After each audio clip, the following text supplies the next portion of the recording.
வணக்கம். உள்ளது உள்ளபடி நிகழ்ச்சிக்கு வரவேற்கின்றோம். தேசிய அளவுல எவ்வளவோ நல்ல விஷயங்களுக்காக தமிழ்நாடு முன்னிலை வகித்தாலும் வருத்தப்பட வேண்டிய சில விஷயங்களுக்கும் முன்னிலையில் இருக்கிறது தமிழ்நாடு. அவற்றில் ஒன்றுதான் சாலை விபத்துகள். சென்ற ஆண்டுகள்ல 16,000க்கும் மேற்பட்ட மரணங்கள் ஒரே ஆண்டுல பதிவாயிருக்கு அப்படின்னு பார்க்கும்பொழுது உலக அளவுல இந்தியா முன்னிலை வகிக்கிறது. இந்திய அளவுல தமிழ்நாடும், தமிழ்நாட்டு அளவுல சென்னையும் விபத்துகள்ல முன்னிலை வகிக்கிறது. இதற்கான காரணம் என்ன? தவிர்க்க முடியாத காரணங்களால் மட்டுமே தான் இத்தனை விபத்துகளும் மரணங்களும் நடக்கிறதா? இதை தவிர்க்க முடியாதா? இதை கட்டுப்படுத்த போதுமான நடவடிக்கையை எடுக்கின்றோமா? செய்ய வேண்டிய விடயங்கள் என்ன? அரசாங்கம் செய்ய வேண்டியது என்ன? மக்கள் தரப்புல செய்ய வேண்டியது என்ன? இவற்றையெல்லாம் இன்றைய உள்ளது உள்ளபடி நிகழ்ச்சியில் கள நிலவரங்களோடு நாம் அலசருக்கின்றோம். முதலில் இது பற்றிய ஒரு தொகுப்பினை காண்போம். நாளுக்கு நாள் அதிகரித்து வரும் விபத்துக்கள் சாலை பயணத்தை சவாலாக்கி உள்ளது. உலகளாவிய அளவில் மரணங்களை தருவிக்கும் முக்கிய காரணிகளில் சாலை விபத்துக்கள் 6வது இடத்தை பிடித்துள்ளது. இந்திய அளவில் கடந்த 2012ஆம் ஆண்டு நடந்த சாலை விபத்து மரணங்கள் குறித்த தேசிய குற்றப்பதிவு ஆணையத்தின் புள்ளி விவரம் தமிழக மக்களை மரண பீதியில் ஆழ்த்தியுள்ளது. அதில் இந்திய அளவில் நடக்கும் சாலை விபத்துகளில் தமிழகம் 5ஆம் இடத்தை பிடித்துள்ளதாகவும், மொத்த விபத்துகளில் 15% தமிழகத்தில் நடைபெறுவதாகவும், நாள் ஒன்றுக்கு 44 பேர் உயிரிழப்பதாகவும் தெரிவிக்கப்பட்டுள்ளது. தமிழகத்தில் 2012ஆம் ஆண்டு மட்டும் 67,757 சாலை விபத்துக்கள் நடந்துள்ளன. இதில் 16,175 பேர் உயிரிழந்துள்ளனர். 2001ஆம் ஆண்டு 9,571 இருந்த சாலை விபத்து மரணங்கள் கடந்த 11 ஆண்டுகளில் 60% உயர்ந்துள்ளது. இதில் 23%துடன் இருசக்கர வாகன விபத்துக்கள் முதலிடத்தை பிடிக்கிறது. அந்த புள்ளி விவரம் மேலும் ஒரு அதிர்ச்சி தகவலை வெளியிட்டுள்ளது. இந்தியாவில் உள்ள பெருநகரங்களில் நடைபெறும் சாலை விபத்துகளில் சென்னை முதலிடத்தில் உள்ளதாகவும் தெரிவித்துள்ளது. அந்த வகையில் சென்னையில் 2012ஆம் ஆண்டு 9,663 விபத்துகள் நடைபெற்றுள்ளன. அதில் 1,401 பேர் உயிரிழந்துள்ளனர். 8,628 பேர் படுகாயமடைந்துள்ளனர். போதிய அளவு சாலை மற்றும் பால கட்டமைப்பு வசதிகள் இல்லாதது, அலட்சியமாக செயல்படும் அரசு இயந்திரங்களும் விபத்து காரணியாக அமைகின்றன. இது ஒரு புறம் இருக்க, மது போதையிலோ செல்போன் பேசியபடியோ வாகனங்களை ஓட்டக்கூடாது என்பது உள்ளிட்ட போக்குவரத்து விதிமுறைகளை வாகன ஓட்டிகள் கண்டுகொள்ளாததும் விபத்துக்கள் அதிகரிக்க மிக முக்கிய காரணமாக கருதப்படுகிறது. அதிகரித்து வரும் சாலை விபத்துக்களை தடுக்க அரசு போர்க்கால அடிப்படையில் நடவடிக்கை எடுக்க வேண்டும். அதே நேரம் வாகன ஓட்டிகளும் போக்குவரத்து விதிமுறைகளை மீறாமல் செயல்பட்டு அரசுக்கு ஒத்துழைப்பு அளிக்க வேண்டும் என்பதே அனைவரின் எதிர்பார்ப்பு.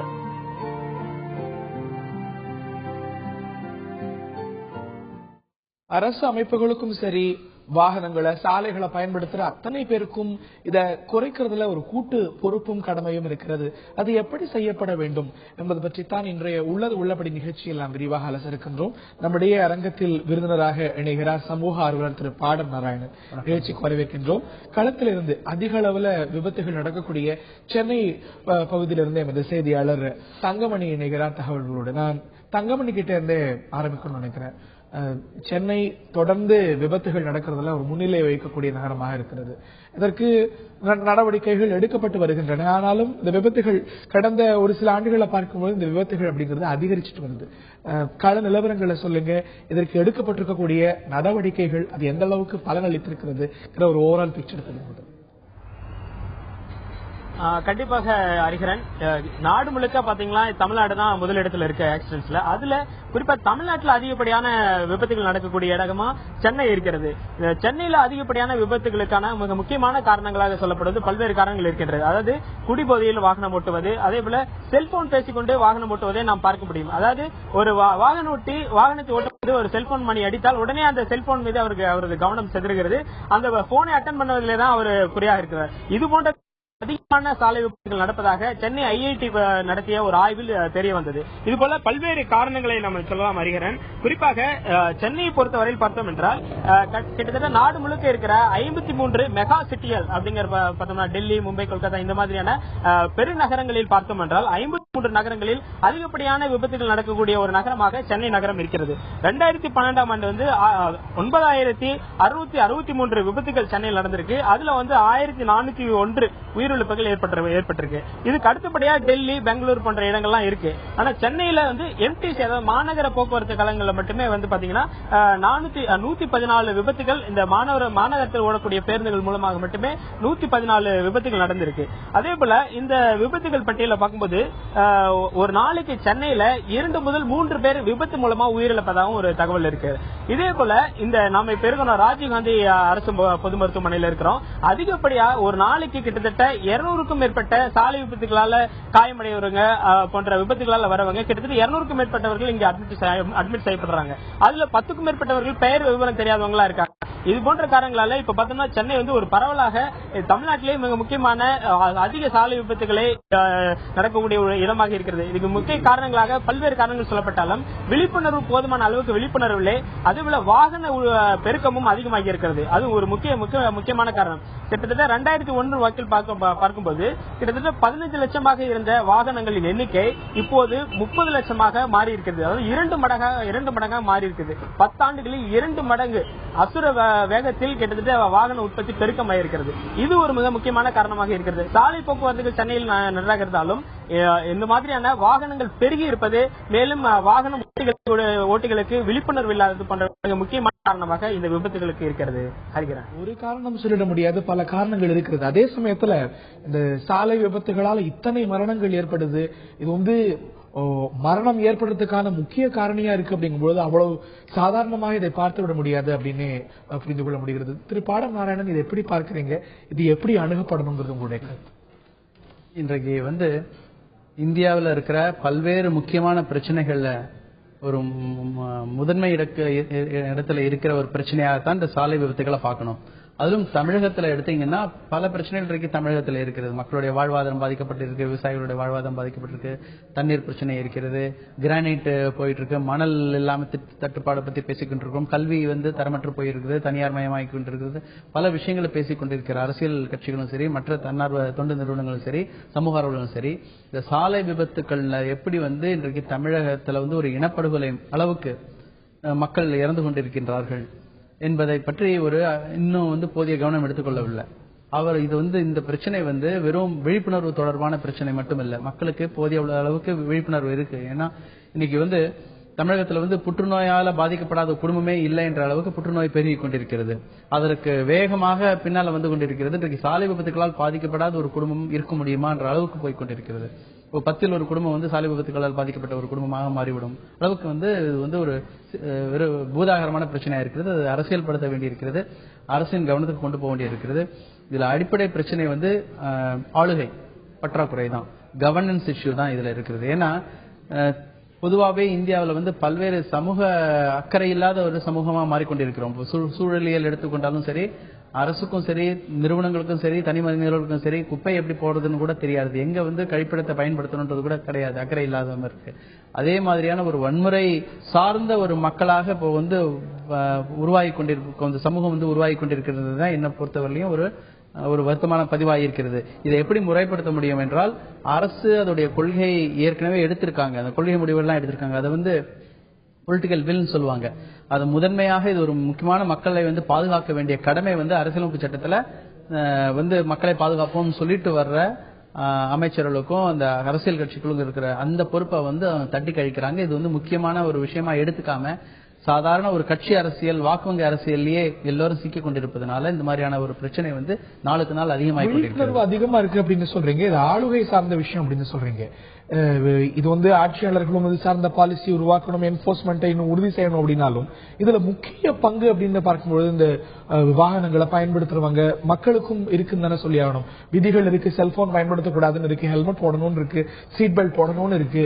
இத்தனை விதிகள் இருந்தும் இது சார்ந்த ஃபைன் வசூலிக்கப்படுங்கிற நிலை இருந்தும் பயன்படுத்துற பாதசாரிகள் இல்ல மக்கள்கிட்டயும் கவனக்குறைவு இருக்கு. இல்ல, கவனக்குறைவுன்றதை விட அலட்சிய போக்குன்னு சொல்லலாம்.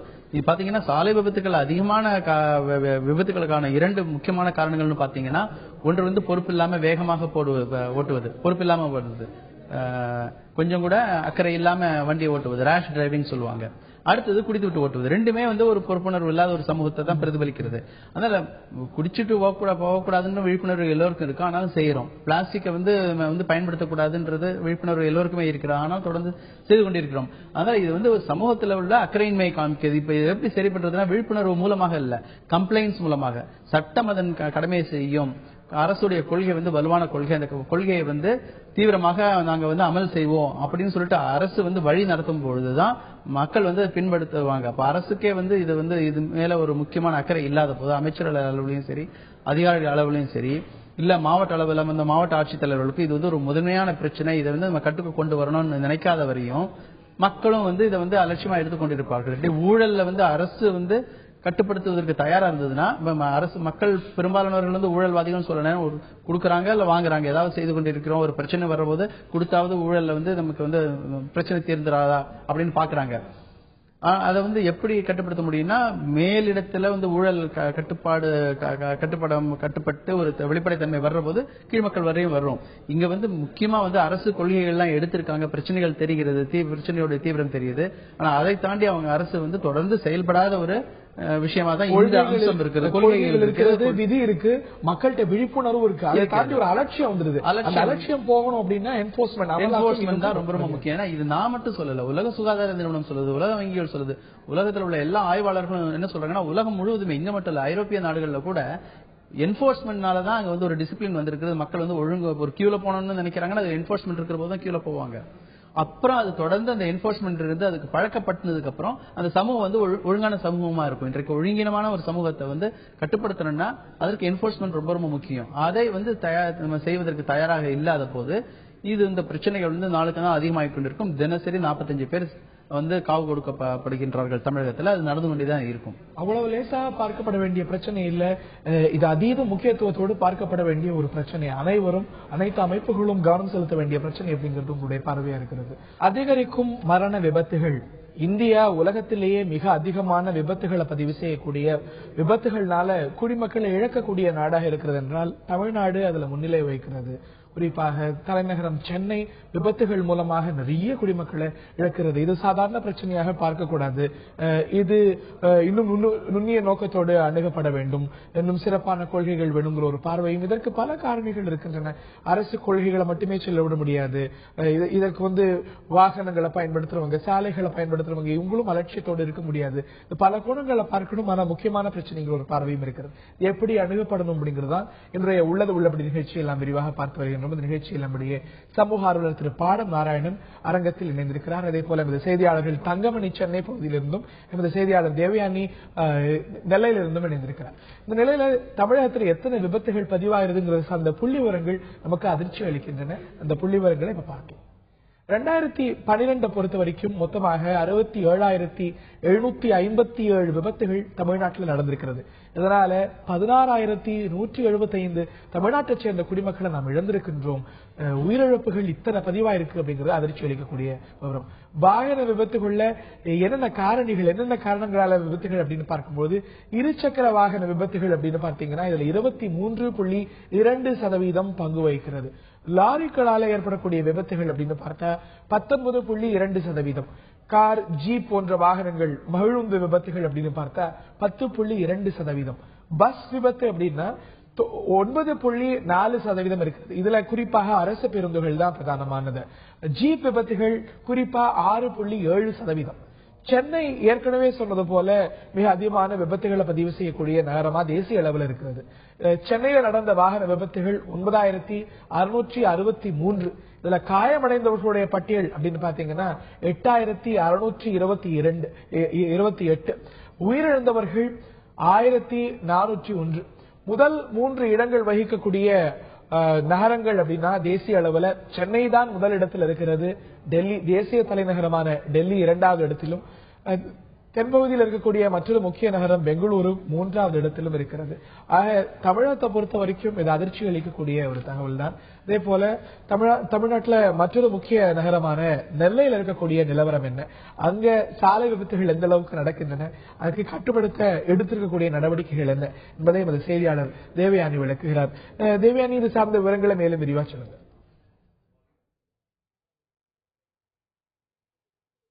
நெல்லையில மட்டும் பாத்துக்கிட்டீங்கன்னா 2013ஆம் ஆண்டு வந்து 78 பேர் வழக்கு பதிவு செஞ்சிருக்காங்க. 78 விபத்துகள் நடந்திருக்கு. இதுல 89 பேர் பலியாயிருக்காங்க. இது வந்து ஒரு அதிர்ச்சியை கொடுக்கக்கூடிய விஷயத்துல இருக்கு.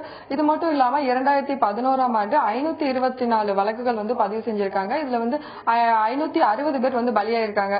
இது வந்து எப்படின்னு பாத்துக்கிட்டீங்கன்னா இதுல வந்து முக்கிய காரணம் வந்து 2 வீலர் தான் அதிகமா வந்து பாதிப்படையுது. இதுக்கு என்னன்னு பாத்துக்கிட்டீங்கன்னா 4 வீலர்ஸ்ல வர்றவங்க வந்து போன் பேசிட்டே வராங்க. போன் பேசிட்டு வரும்போது அவங்க வந்து சேஃப்டியா இருந்துடுறாங்க. இதனால அவங்க மோதக்கூடியது வந்து இருசக்கர வாகனத்து மேல மோதும் போது அவங்க பேலன்ஸ் இல்லாம தவறி விழுறது, இந்த மாதிரியான நிறைய ஆக்சிடென்ட் வந்து நடந்துட்டு இருக்கு. சாலை விபத்துகள்னு பாத்துக்கிட்டீங்கன்னா இங்க வந்து பைபாஸ் தான் அதிகமா நடந்துட்டு இருக்கு. அங்க வந்து எல்லா சக்கரம், அதாவது நிறைய வாகனங்கள் போகிறதுனால இது வந்து கட்டுப்படுத்த முடியாத ஒரு நிலைமையில இருக்கு. மற்றும் நெல்லையில மட்டும் பாத்துக்கிட்டீங்கன்னா ஒரு நாளைக்கு 30-40 வந்து இந்த மாதிரி நடக்கும். ஆனா வந்து ஆக்சிடென்ட் இல்லாம பலியாகாம அவங்களுக்கு வந்து காயத்தோட போயிடுது அப்படிங்கறது ஒரு விஷயமா இருக்கு. நெல்லை மாநகரத்துல மட்டுமே இவ்வளவுனா இந்த மாவட்ட லெவல்ல வந்து நம்ம குறிப்பு எடுத்தோம்னா இது இதை விட அதிகமா தான் இருக்கும் அப்படிங்கிறது வந்து ஒரு குறிப்பிடத்தக்க விஷயம். இப்ப உள்ள இந்த புள்ளி விவரம் வந்து பொதுமக்களிடையே ஒரு அதிர்ச்சியை தரக்கூடிய விதத்துல அமைஞ்சிருக்கு. ஹரிகரன், நிச்சயமாக அதிர்ச்சி அளிக்கக்கூடிய விவரங்கள் தான் இந்த நிலையம். சென்னை செய்தியாளர் தங்கமணி அருகாமையில இந்த வாகனங்களை பயன்படுத்துறவங்க சென்னை வாசிகள் சிலர் இருக்காங்க. அவங்களுடைய பார்வையில இந்த விபத்துகள் இதற்கான காரணமா என்ன பாக்குறாங்க, ஏற்கனவே அமல் இருக்கக்கூடிய விதிகள் பற்றி அவர்களுடைய கருத்து என்ன? தங்கமணி மேலும் விரிவா தகவல்கள் சொல்லுங்க. கண்டிப்பாக அறிகிறேன். நிச்சயமாக, அதாவது இந்த சாலை விபத்துக்களை பொறுத்தவரையில் ஒரு கருத்து கணிப்பு இருக்கு. அதாவது பெரும்பாலும் 70% வந்து அந்த வாகனத்தை பயன்படுத்துபவர்கள், அந்த ஓட்டுநர்களால் தான் இந்த விபத்து நடக்குது அப்படிங்கிற ஒரு இது இருக்கு. அதே போல சாலைகள் மோசமாக இருப்பதால் 20% விபத்துகள் நடப்பதாக இன்னொரு கருத்து. அதே போல வாகன பழுது, அவர்கள் ஓட்டக்கூடிய வாகனங்கள் பழுதாக இருப்பதால் அது வந்து 10% அந்த மாதிரியான காரணங்களால இந்த விபத்து நடக்குது. ஆக பயனாளர்களால 70%, சாலைகள் மோசமாக இருப்பதனால 20%, வாகனம் பழுதாக இருப்பதால் 10% விபத்துகளும் நடப்பதாக ஒரு கருத்து இருக்கிறது. அதுவும் தெரிவித்துக் கொள்ளலாம். இப்போ நம்மிடையே வந்து ஆக்சிடென்ட் டெத் கேர் செல்லோட மேனேஜிங் ட்ரஸ்டி ஹலி நம்மிடையே இருக்கிறார். அவரிடம் சில கேள்விகளை கேட்கிறேன். சார், இப்போ அதிகமான இந்த விபத்துகள் சென்னையில பொதுவா நடக்கிறதுக்கு என்னென்ன காரணம் முக்கியமா இருக்கு? மக்கள் மத்தியில விழிப்புணர்ச்சி இல்லாம இருக்கிறதுனாலதான் வந்து மொத்தமாக வந்து ஆக்சிடென்டும் ஜாஸ்தி ஆகின வருதுன்னு இருக்கிறது ரொம்ப நிச்சயமாக சொல்ல முடியும். இப்போ ஜனவரியில வந்து வந்து நம்ம வந்து நடத்துறது ஆக்சிடென்ட் அவேர்னஸ் ப்ரோக்ராம்ஸ். அதுதான் வந்து உலக தரப்பாக வந்து நம்ம வந்து கொண்டு நடத்துறது ஒரே ஒரு விஷயம் அதுதான்.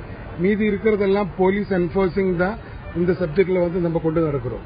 ஒரு சாதாரண ஒரு மனிதனோட கணக்கு போட்டு பார்த்தானா 30% அவனோட லைஃப்ல இருக்கிற டைமும் அவன் வந்து ரோட்ல தான் வந்து செலவு பண்றோம்.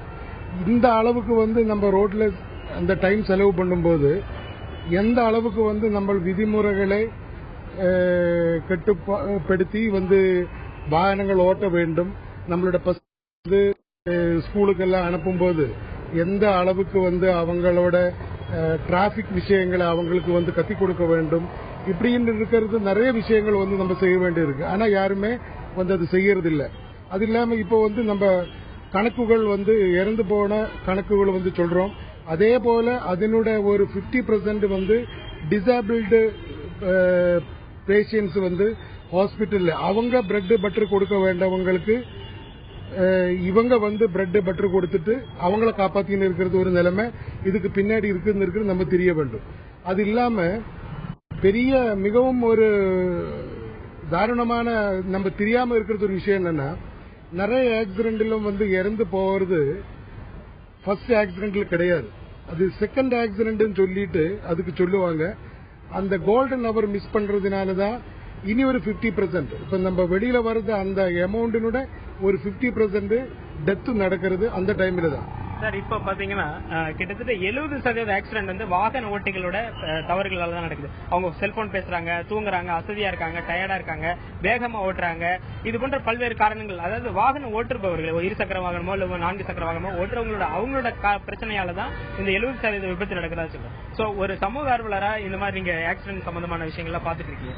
இந்த மாதிரி வாகனம் ஓட்டுபவர்களுக்கு நீங்க என்ன சொல்ல நினைக்கிறீங்க? எவ்வளவு பாதுகாப்பா இருக்கணும் அவங்க? ஏன்னா 70% தவறு அவங்களோட சைட்ல இருக்கு. வாகன ஓட்டுறதுக்கு என்ன ஃபர்ஸ்ட் எய்ட குறித்து எந்த ஒரு மனிதனும் தன்னுடைய வீடுகளில், தன்னுடைய ஃப்ரெண்ட்ஸ் சர்க்கிளில் எல்லாமே வந்து ஒரு எச்சரிக்கை கொடுக்க வேண்டியது ரொம்ப மிகவும் அவசியம். ஆனா நான் 50% அதர் ஆக்சிடென்ட்ல இறந்து போறதுன்னு சொல்றது விஷயம் என்னன்னா, அந்த டைம்ல கரெக்டான ஒரு விக்டிமுக்கு கரெக்டான பாதுகாப்பு கிடைக்காம ஒரு முன் கருதலோட எடுத்து மருத்துவமனைக்கு செல்லாம இருக்கிறதுனால நிறைய இறந்து போறாங்க.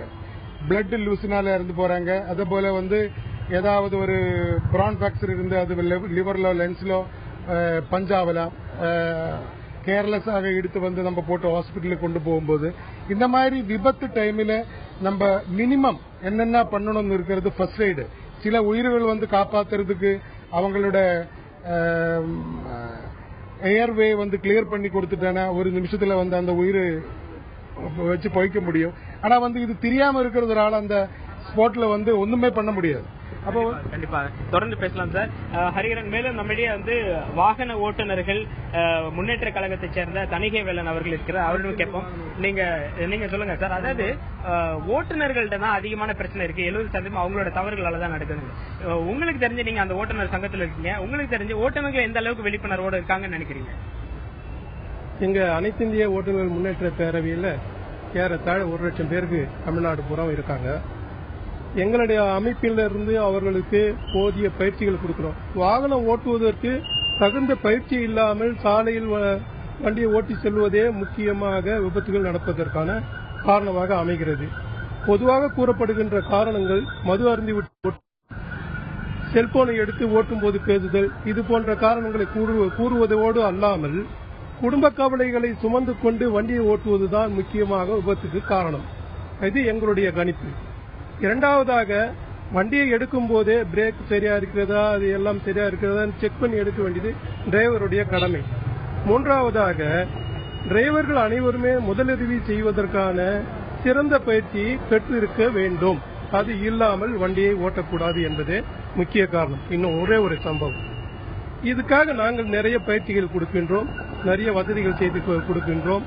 இன்றைய சூழ்நிலையில் தமிழக அரசின் கமிஷனர், டிரான்ஸ்போர்ட் கமிஷனர் அவர்கள் சிறந்த முறையில் அட்வைஸ் கொடுக்கிறார்கள் டிரைவர்களுக்கு. அந்த அரசு விதிமுறைகளை நன்றாக கடைபிடித்தாலே பாதி விபத்துகள் குறைந்துவிடும் என்பதை இந்த தருணத்தில் உங்களுக்கு சுட்டிக்காட்ட விரும்புகின்றேன். நன்றி. ஹரிஹரன், திரு அலி அவர்களும் வாகன ஓட்டுநர் சங்கத்தின் பொதுச்செயலாளர் அவர்கள் கொடுத்த தகவல் எல்லாம் கேட்டிருக்கீங்க. ஹரிஹரன், நீங்க தொடரலாம். ரைட். ஆக அவர் சொல்வது போல விதிகள் இருக்கின்றன, அது அமலாக்கத்துல தான் பிரச்சனை. செல்போன் பயன்படுத்தக்கூடாது வண்டி ஓட்டும் போதுன்னு விதி, ஹெல்மெட் போடணும்னு விதி, அதே போல சீட் பெல்ட் போடணும்னு விதி, இவையெல்லாம் கடைபிடிக்கப்படாத பொழுதுதான் பிரச்சனை. ஆனால் இந்த அமலாக்கத்தை உறுதி செய்யறதுக்கு எடுக்கப்பட வேண்டிய நடவடிக்கை என்ன? இதற்கான பொறுப்பு வாகன ஓட்டுநர்களுக்கு மட்டுமல்ல, அமலாக்கம் செய்யக்கூடிய அதிகாரிகளுக்கும் அரசு அமைப்புகளுக்கும் இருக்கு அப்படிங்கறத நம்ம மறக்க முடியாது. இதுல கவனம் செலுத்த வேண்டிய மேலும் பல விஷயங்கள் உண்டு. காரணிகளாக பல விஷயங்களை பட்டியல் எழுகின்றோம். மதுவும் ஒரு முக்கியமான காரணியாக இருக்கிறது.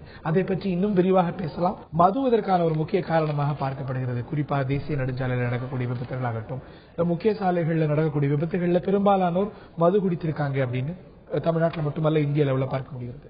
ஆனா இது விபத்துகள் நடக்கக்கூடிய காரணிகள்ல மது ஒரு காரணியா கூட பட்டியலிடப்படல அப்படிங்கும் போது அது இன்னும் விரிவா அணுகப்பட வேண்டிய விஷயம் அப்படின்னு தானே காட்டு. ஆமா, இன்றைக்கு இந்த விபத்துக்களுக்கு பல காரணங்கள் இருக்கின்றன. நேரடி காரணங்கள் பல இருக்கின்றன, மறைமுகமான காரணங்கள் பல இருக்கின்றன. இதுல மறைமுகமான காரணங்கள் பலவற்றை நம்ம நிவர்த்தி செய்ய வேண்டிய அவசியம் இருக்கிறது. இப்ப பாத்தீங்கன்னா, சாலை வசதிகளை ஏற்படுத்த வேணும், சிக்னல் ஒழுங்கா வேலை செய்யணும், மழை பெஞ்சதுன்னா மரங்கள் விழுந்து இல்லாம மரங்கள் எல்லாம் ஹைவேஸ்ல சரியா இருக்கணும், வாகனங்கள் தனித்தனியா போவதற்கான வசதிகளை ஏற்படுத்தணும், வேற வேற வாகனங்கள் வேற மாதிரி பண்ணணும், பாதசாரிகளுக்கு பாதுகாப்பு ஏற்படுத்தணும். இந்த மாதிரி பல காரணங்கள் செய்யற போது உங்களுக்கு ஃப்ரீ ஃப்ளோ ஆஃப் டிராபிக், ஒரு நல்ல ஒரு மனநிலையில வண்டியை ஓட்டிட்டு போக முடியும். அதெல்லாம் இருந்தாலும் நேரடி காரணங்கள் இருப்போதும் ஒட்டுமொத்தமாக ஓட்டுநர்களின் அலட்சிய போக்கு, இந்த அலட்சிய போக்கு விரைவாக ஓட்டுவது, ரேஷ் டிரைவிங் சொல்றது, அது ஒரு முக்கியமான காரணமா இருக்கிறது. அடுத்தது குடித்து விட்டு ஓட்டுவது. இப்ப குடித்து விட்டு ஓட்டுவதுன்னு பாத்தீங்கன்னா, சராசரியாக 40 to 60 விழுக்காடு சாலை விபத்து சாவுகளுக்கு, சாலை விபத்துகளுக்கு இல்ல, சாலை விபத்து சாவுகளுக்கு குடித்து விட்டு ஓட்டுவது காரணமா இருக்கிறதுன்னு சொல்றாங்க. ஏன்னா நீங்க விபத்துக்கள் இப்ப சராசரியாக கிட்டத்தட்ட இந்த 67,000 to 70,000 விபத்துகள் ஆண்டுக்கு தமிழகத்தில் ஏற்படுது. ஃபேட்டாலிட்டிஸ் சாவுகள்னு பாத்தீங்கன்னா 16,175 கடந்த ஆண்டு. இந்த வருஷம் இந்த 2013 என்ன வரணும்னு இனிமேதான் விவரம் வரும். அப்போ நீங்க ஃபேட்டலிட்டிஸ்னு பாக்குற போது 40-60 விழுக்காடு இந்த சாவுகளுக்கு வந்து குடித்து விட்டு ஓட்டுவதுதான் காரணமா இருக்கிறதுன்னு சொல்றாங்க ரேஷ் டிரைவிங். ஏன்னா விபத்துகள் ஏற்படுற போது வாகனங்களுக்கு பாதிப்புகள் ஏற்படலாம், இல்ல சின்ன சின்ன சிறு காயங்கள் ஏற்படலாம். ஆனா ஒரு உயிரையே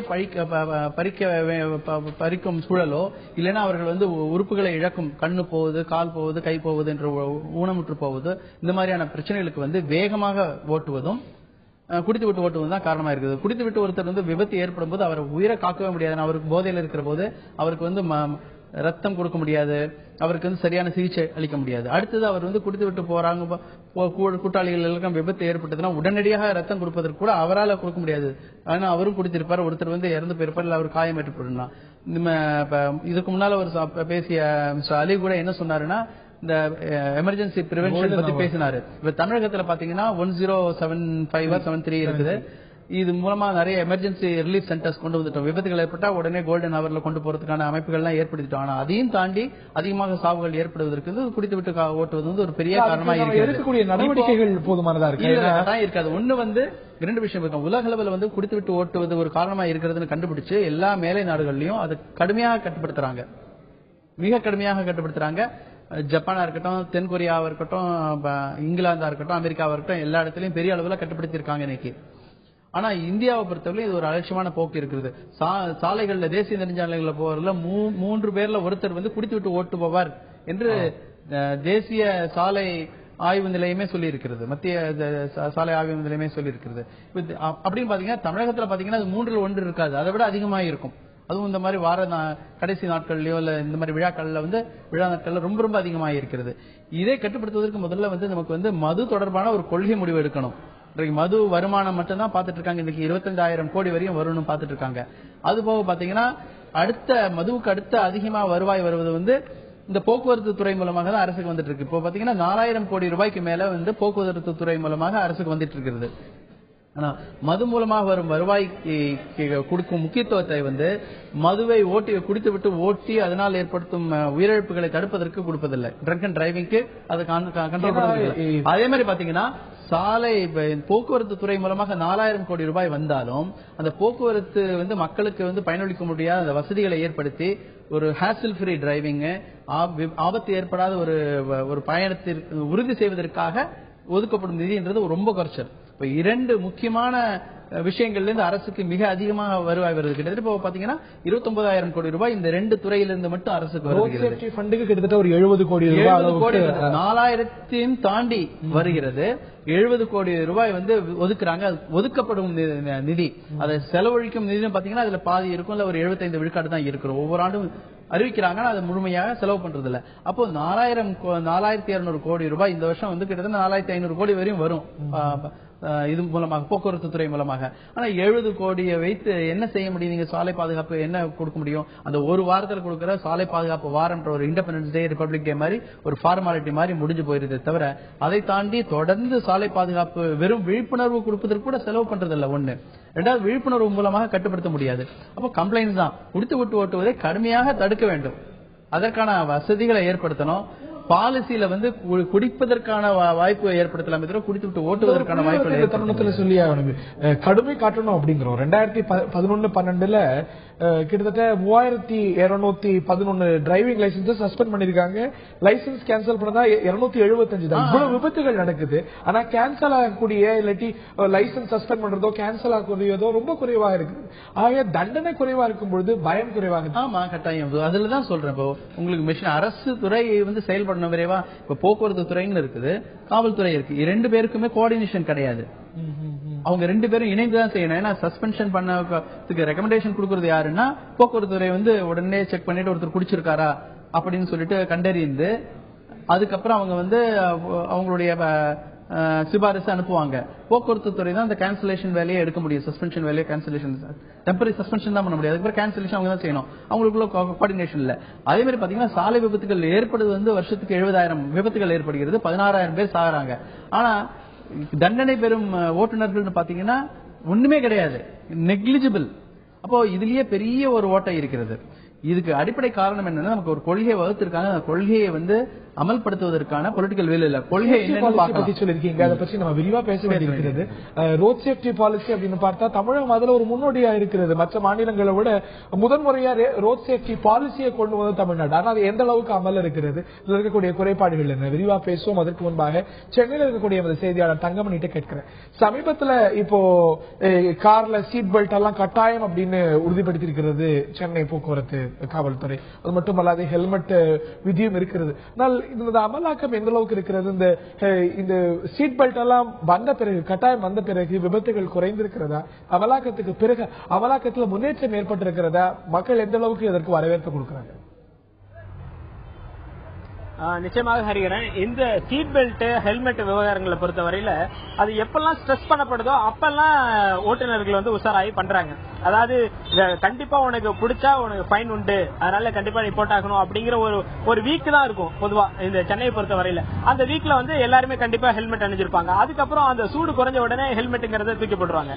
அதே போலதான் இந்த சீட் பெல்ட்டுங்கிறது கிட்டத்தட்ட இப்போ கடந்த ஆண்டுல கூட சீட் பெல்ட்டுக்கு போலீசார் ரொம்ப கடுமையான நடவடிக்கை எடுக்கப்படும், சீட் பெல்ட் அணியலாம் அப்படின்லாம் சொல்லியிருந்தாங்க. அப்போ எல்லாம் ஸ்ட்ரெஸ் பண்ணனால அப்போ போட்டிருந்தாங்க. அதுக்கப்புறம் பெரிய அளவுக்கு ஸ்ட்ரெஸ் பண்ணாதனால விட்டுட்டாங்க. இப்ப மீண்டும் சென்னை காவல்துறை நிர்வாகம் வந்து, போக்குவரத்து நிர்வாகம் வந்து மீண்டும் ஸ்ட்ரெஸ் பண்ணுது, கண்டிப்பா சீட் பெல்ட் அணிஞ்சிருக்கணும் அப்படின்னு சொல்லி. அதன் மூலமா இப்ப சீட் பெல்ட் ரீசெண்டா ஒரு மாத காலமாக சீட் பெல்ட் அணிவது வந்து அனைத்து தரப்பினரும் பரவலா பார்க்க முடியுது. ஆனா பார்த்த உடனே சீட் பெல்ட் இல்லைன்னா உடனே ஃபைன் அப்படிங்கிற ஒரு கட்டாயமான ஒரு நடவடிக்கை இருக்கு, அதனால அணிஞ்சிட்டு இருக்காங்க. அதே போல ஹெல்மெட்டுக்கு இப்ப குறைஞ்சிருச்சு. ஹெல்மெட்டுக்கு வந்து ஆக்சுவலா ஒரு கடந்த 2-3 மாதங்களுக்கு முன்பாக ஹெல்மெட்டுக்கு அப்படி ஒரு மெட்டல் இருந்தது, கண்டிப்பா ஹெல்மெட் அணியலன்னா உங்களுக்கு கண்டிப்பா ஒரு ஃபைன், ஹெவி ஃபைன் இருக்கும் அப்படின்னு சொல்லி.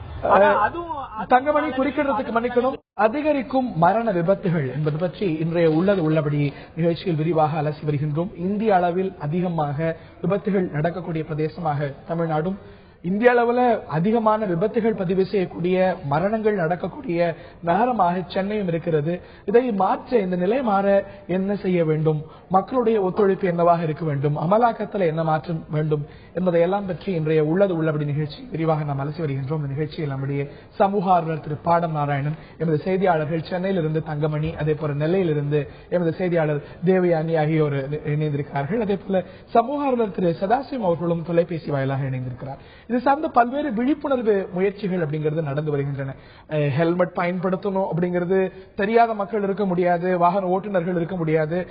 சீட் பெல்ட் கட்டாயம் அப்படின்னு அநேகமாக எல்லாருக்கும் தெரியும். ஆனா இந்த விழிப்புணர்வு பிரச்சாரங்கள் நடந்தும், இது சார்ந்த செய்திகள் மக்களுக்கு போயும் ஒரு அலட்சியம் இருக்கிறது. இந்த ஒரு அலட்சிய போக்கு போறதுக்கு என்ன நடவடிக்கை வேணும்? அமலாக்கத்துல மேலும் என்ன கடுமை தேவைப்படுதுன்னு நினைக்கிறீங்க திரு சதாசிவம்?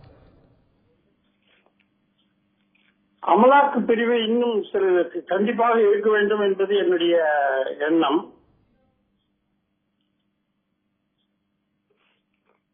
தொடர்ந்து கருத்து பதிவு செய்யுங்க. இது சார்ந்த விழிப்புணர்வுகளை மேலும் மேம்படுத்த என்ன செய்யணும்? விபத்துகளை குறைக்கிறதுக்கு நம்ம என்ன மாதிரியான நடவடிக்கைகள் எடுக்கணுங்கிறது உங்களுடைய பார்வை. விழிப்புணர்வு ஏற்படுத்துறதுக்கு, விபத்துகளை குறைக்கிறதுக்கு வந்து பள்ளிக்கூட குழந்தைகளுக்கும் காலேஜ் ஸ்டூடெண்ட்ஸுக்கும் நம்ம வந்து அவங்களுக்கு அந்த விழிப்புணர்வை ஏற்படுத்தணும். ரெண்டாவது, நமக்கு என்ன மாதிரியான கண்டிப்பு ஏற்படுத்தி கொண்டு வந்தால் நல்லா இருக்கும் அப்படிங்கிறது, மக்களுக்கு ஒரு உயிர் மேல் ஒரு ஆசையை ஏற்படுத்தணும். ரெண்டாவது, அவங்களுக்கு வந்து தெருவில் வண்டி ஓட்டும் போது, வாகனங்கள் போகும்போது அவங்களுக்கு வந்து ஒரு மற்றவர்களுக்கு நம்ம இடம் கொடுத்து போகணும் அப்படிங்கிற ஒரு எண்ணம் ஏற்படணும். இந்த ஒரு இடத்துக்கு 10 மணிக்கு போய் சேரணும் அப்படின்னா அது எவ்வளவு நேரம் ஆகும்னு எதிர்பார்த்து அதுக்கு தகுந்த மாதிரி அவங்க போனா அவசியமா போக வேண்டிய இடங்களுக்கு அவங்க வந்து வேகமா போக வேண்டிய அவசியம் ஏற்படாது. அது ரொம்ப முன்ஜாக்கிரதையா இருக்க வேண்டியது மிகவும் அவசியம். ஓட்டுநர்கள், சாலையை பயன்படுத்துறவங்க எடுக்க வேண்டிய நடவடிக்கைகள் பற்றி விரிவா சொன்னீங்க. நான் திரு நாராயணன் அவர்கள்ட்ட கேட்கிறேன். இந்த ஒரு கொள்கையை பற்றி நம்ம விரிவா பேசணும், இதுக்கு முன்பாக பேசணும். அதாவது தமிழ்நாட்டுக்கு ஒரு ரோட் சேஃப்டி பாலிசி இருக்கிறது, மற்ற மாநிலங்களுக்கு இல்லாத தருணத்தில் நம்ம கொண்டு வந்திருக்கோம். ஆனால் அது எந்த அளவுக்கு டிரான்ஸ்லேட் ஆயிருக்கிறது, அது எந்த அளவுக்கு அமலாக்கி இருக்கிறோம்? சாலை பாதுகாப்பு கொள்கையை பற்றி பேசுவதற்கு முன்னால ஒரு முக்கியமான செய்தி மது பத்தி பேசுறது சொல்லணும். இப்பதான் பிரேக்கிங் நியூஸ் சொல்லிட்டு கெயில் நிறுவனம் வந்து அவருடைய குழாய்களை வந்து விவசாய நிலங்கள் மூலமாக கொண்டு வருவதற்கு உயர்நீதிமன்றம் அனுமதி கொடுத்து உச்சநீதிமன்றம் தடை செய்திருக்கிறது.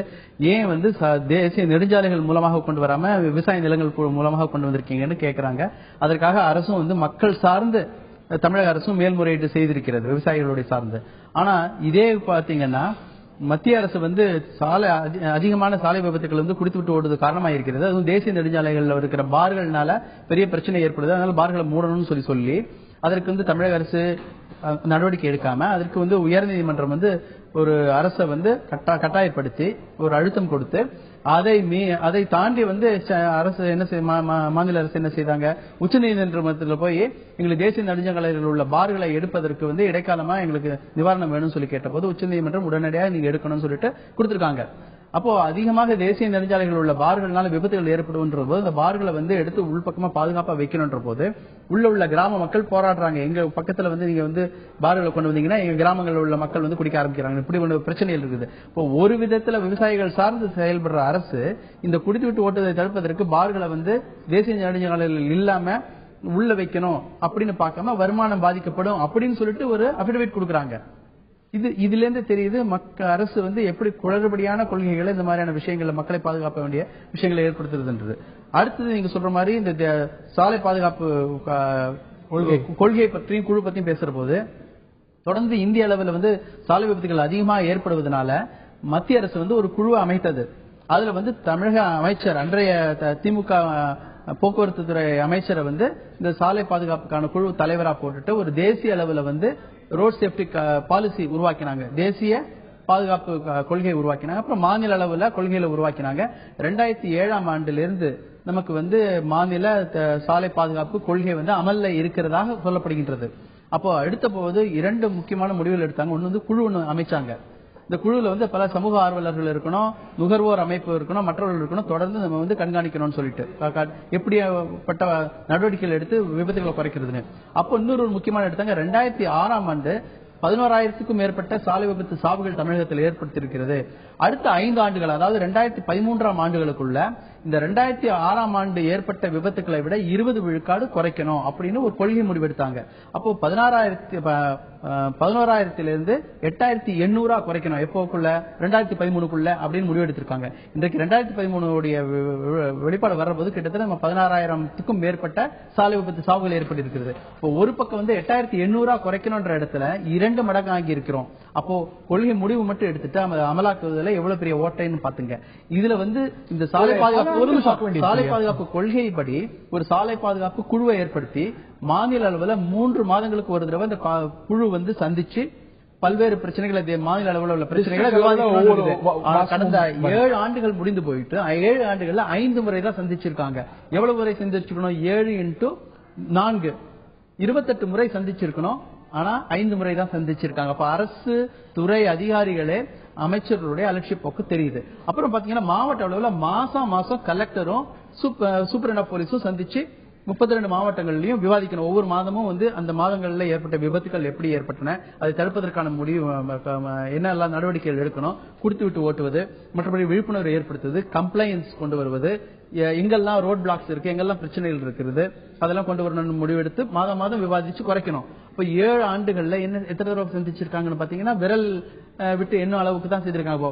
7 × 12 அவ்வளவு சந்திச்சிருக்கணும். ஆனா ஒரு 10-20 தடவை தான் சந்திக்கிறாங்க. ஒரு ஆண்டுக்கு வந்து 4-5 தடவை தான் சந்திக்கிறாங்க. எஸ்பி இருந்தாருன்னா கலெக்டர் இருக்க மாட்டார், கலெக்டர் இருந்தாலும் எஸ்பி இருக்க மாட்டாங்க. அப்போ இந்த மாதிரியான ஒரு அலட்சிய போக்கோடு தான் இந்த ஒரு ஃபார்மாலிட்டி மாதிரி தான் நடக்குது. அது போக சில முடிவுகள் எடுத்தாங்க. தமிழகத்துல வந்து பாத்தீங்கன்னா அரசு போக்குவரத்து துறையுடைய டிரைவிங் ஸ்கூல்ஸ் வந்து ஒரு 18 ஸ்கூல் இருந்தது. அதை புதுப்பிக்கணும், அதை திருப்பி ரிவைவ் பண்ணணும் சொல்லி முடிவெடுத்தாங்க. இன்னைக்கு வரையும் செய்யல. அதே மாதிரி பாத்தீங்கன்னா நம்மளுடைய பொறியியல் கல்லூரிகள், தனியார் பொறியியல் கல்லூரிகள் எல்லாத்திலுமே ஒரு டிரைவிங் ஸ்கூல்ஸ் ஆரம்பிக்கணும்னு முடிவெடுத்தாங்க. அதை அமல்படுத்தல. அடுத்தது பாத்தீங்கன்னா இன்டகிரேட்டட் அகாடமி, போக்குவரத்து அகாடமி ஒன்று உருவாக்கணும் அப்படின்னு சொல்லிட்டு குரோம்பேட்டிலையும் மற்ற ஒரு 4 பகுதிகள் தமிழகத்தில் உள்ள 4 நகரங்களையும் உருவாக்கி அது மூலமாக அந்த அகாடமி மூலமா பயிற்சி கொடுப்பது, அப்புறம் அவங்களுடைய ஆட்டிடியூடல் சேஞ்ச் கொண்டு வருவது, டிரைவிங் ஸ்கூல்ஸ் உடைய கெப்பாசிட்டியை பில்டிங் பண்றது, அவங்களுடைய தகுதிகளை மேம்படுத்துவது, அப்புறம் வண்டி வந்து பாதுகாப்பா இருக்கிறதா என்று பாக்குறது, ஃபிட்னஸ் பாக்குறது, போக்குவரத்து துறைக்கும் காவல்துறைக்கும் உள்ள கோஆர்டினேஷன், அவங்க 2 பேருக்கும் ட்ரைனிங் கொடுக்கறது, ஒர்க் ஷாப் நடத்துறதுன்றதுக்காக இந்த அகாடமி ஆரம்பிக்கணும்னு பேசியிருக்காங்க. மத்திய அரசு நிதி கொடுக்கணும்னு சொல்லிட்டு. ஆனா பல ஆண்டுகள் முடிஞ்சு போச்சு. அந்த அகாடமி ஒரு கோலம்பேட்ல ஆரம்பிக்கிறதுக்கு கூட நீங்க உங்களுக்கு பூமி பூஜை போடல. அப்ப அந்த 5 இடத்துல வர அகாடமி எப்போ வரப்போகுது, எப்போ மக்களுக்கு பயிற்சி கொடுக்க போறோம், இல்ல அங்க அமலாக்க துறையில இருக்கிற அதிகாரிகளுக்கு எப்ப பயிற்சி கொடுக்க போறோம், எப்ப நம்ம சாலை பாதுகாப்பு கொண்டு வர போறோம், இப்படி அடிப்படை கொள்கைகள் முடிவெடுத்ததை கூட அமலாக்கல. கொள்கை முடிவெடுப்பதற்காக சந்திக்கிறதே இல்ல. இப்படிப்பட்ட ஒரு நிர்வாகத்தை வைத்துக்கொண்டு மக்கள்கிட்ட எப்படி விழிப்புணர்வு ஏற்படுத்த போறீங்க? முதல்ல இங்கேயே இல்லையே. இங்க தொடங்கினாதான் மக்கள்கிட்ட கொண்டு போக முடியும். அதாவது வருஷம் ஒரு தடவை சாலை பாதுகாப்பு வாரம் நம்ம கண்டக்ட் பண்றோம். அந்த நேரத்தில் ஒரு விவாதத்தை நடத்துறோம், அப்புறம் போயிருது. கெயிலுக்கு கொடுக்கிற முக்கியத்துவத்தை ஊடகங்களும் சரி, மக்களும் சரி, அரசு துறை அதிகாரிகளும் சரி, அரசும் சரி இந்த சாலை பாதுகாப்பு கொடுக்கணும். விவசாயிங்க உயிரோடு இருந்தாதானே அதுக்கப்புறம் அவங்களுடைய வாழ்வாதாரத்தை பத்தி பேச முடியும் அப்படிங்கிறதையும் பார்க்கணும். செய்ய வேண்டிய விஷயங்கள் பற்றி நீங்க குறிப்பிட்டீங்க. இதை தாண்டி பல சவால்களும் இருக்கவே செய்யுது. இன்னைக்கு வாகன பெருக்கம் அப்படின்னு பார்த்தா இன்னைக்கு தமிழ்நாட்டுல மட்டும் 1.5 கோடிக்கு மேல, குறிப்பா 1.25 கோடி அளவுக்கு வாகனங்கள் வளர்ந்திருக்கிறது. ஆக இந்த சவால்கள் எல்லாம் சமாளிக்கணும். பொது போக்குவரத்தை மேலும் பெருக்கிறதுக்கான நடவடிக்கை எடுக்கணும். நீங்க சுட்டிக்காட்டின பல்வேறு நடவடிக்கைகள் பற்றிய கோரிக்கைகள் எல்லாம் எழுந்திருக்கிறது. இந்த தருணத்துல சாலை பாதுகாப்பு அப்படிங்கிறது ரொம்ப முக்கியமான ஒரு விஷயம். இத்தனை விபத்துகள் தேசிய அளவுல, தமிழ்நாட்டு அளவுல பதிவாகுது அப்படிங்கும் போது இன்னும் இதை சிறப்பா அணுக வேண்டும். இதுல செய்ய வேண்டிய நடவடிக்கைகள் பல இருக்கிறது அப்படின்னு நீங்க சுட்டிக்காட்டிருக்கீங்க. மேலும் பல்வேறு கள நிலவரங்களை எமது செய்தியாளர்கள் கொடுத்தாங்க. எமது செய்தியாளர்கள் தங்கமணி, எமது செய்தியாளர் தேவயானி மற்றும் பல்வேறு தகவல்கள் வழங்கிய சிறப்பு விருந்தினர்கள் திரு பாடம் நாராயணன் மற்றும் பார்த்த நேர்களுக்கு வரக்கூடிய ஆண்டு 2014ஆம் ஆண்டு விபத்துகள் குறைந்த ஒரு ஆண்டாக இருக்கிறதுக்கு அத்தனை நடவடிக்கையும் நாம் எடுப்போம், அரசு நிர்வாகமும் எடுக்க வேண்டும் என்று கருதுவோம் என்ற ஒரு கோரிக்கை வைப்போம். இந்த நிகழ்ச்சியில பங்கு பெற்ற நேர்களுக்கும் பார்த்த நேர்களுக்கும் நன்றி தெரிவித்து விடைபெறுகின்றோம்.